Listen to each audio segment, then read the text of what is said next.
সার্বিক জীবনে বাস্তবায়ন করতে হলে সুন্দরভাবে বিশদভাবে ইসলামের প্রতিটি বিষয়কে বুঝতে হবে।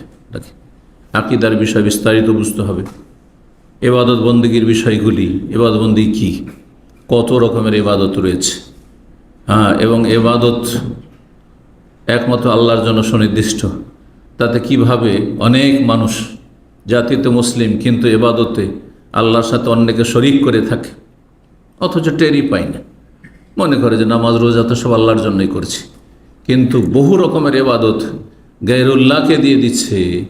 এটা বুঝে না, অনেক না বুঝে অধিকাংশরা করছে অজ্ঞতার কারণে। এইরকমই আখলাক চরিত্রের বিষয়গুলো অত্যন্ত গুরুত্বপূর্ণ বিষয়।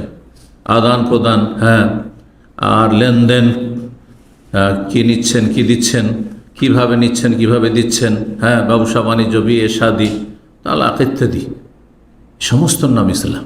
তাই ইসলাম একটি পূর্ণাঙ্গ জীবন বিধান।